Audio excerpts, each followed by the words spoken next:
the relationships you make. You want to leave lasting impressions with every coach and meet as many coaches as possible, network, because you don't know, like there are times when you're in a small area, small school, 1A school, but the more coaches you know, the more relationships you have with coaches, the more your name gets out there, the more people share your stuff. So make sure you have good, positive relationships with coaches and stop being an asshole. Don't be that kid that every coach has a problem with. Be the guy that, like, oh, that kid is an A1. Because even if you are a dog, right? These coaches are all talking to all the same coaches, all the same scouts. So they want to hear good positive things. He does his schoolwork. He is very coachable. So like, you better have good relationships with coaches. If you have good relationships with coaches and you have the athletic qualities, you will get on a team 100%.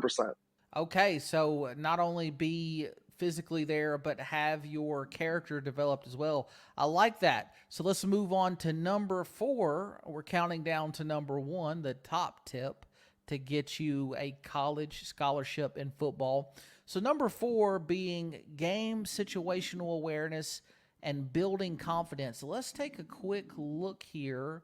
Let me shrink my screen back down. We're going to look at this footage of Jamar Chase. I think I'm saying his name correctly. Let's You got it. get that up here. Let's see. There is.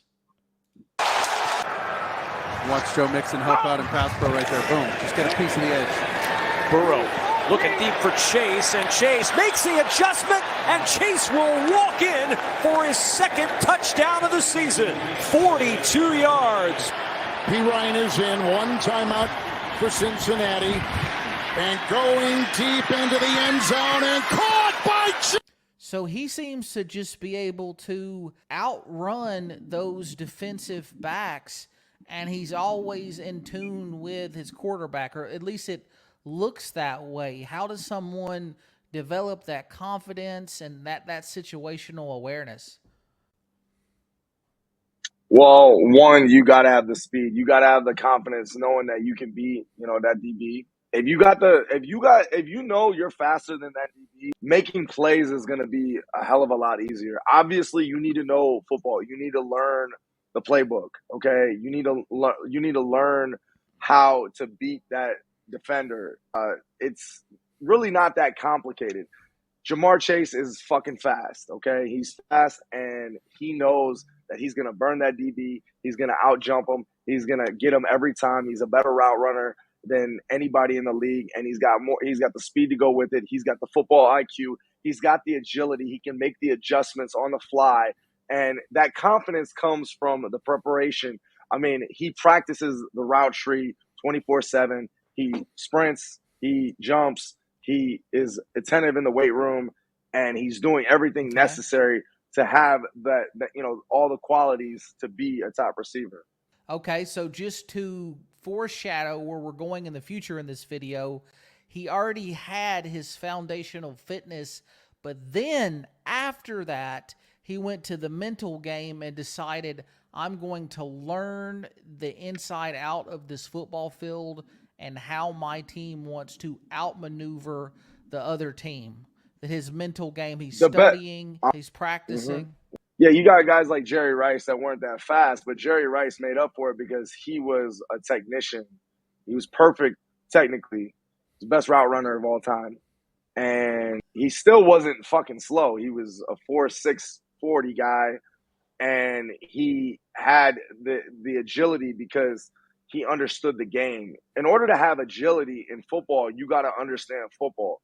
The best football players are not always the fastest, but they have to understand the game. And because the game is agility, you got to understand and read defenses.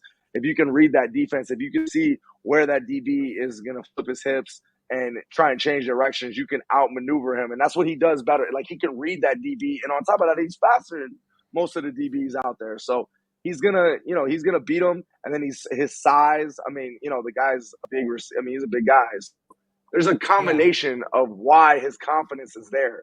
So if you're a smaller receiver, and you're not that fast, you better be a hell of a technician and you better understand the game. But the easiest way to have confidence in the game of football is to be fast.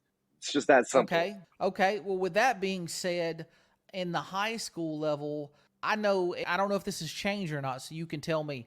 I know that the playbook, and I went to a high school that was #1 in the state of Tennessee, and I wouldn't grade myself personally, but they kept that playbook pretty close to their chest, the coaches.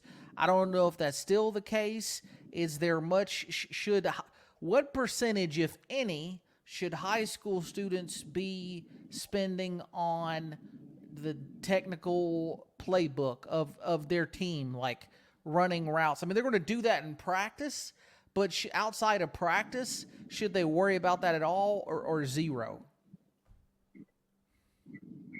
I mean, you would probably know that most of these kids are not looking at a playbook outside of what practice is, but the best ones are. It's Okay. that simple.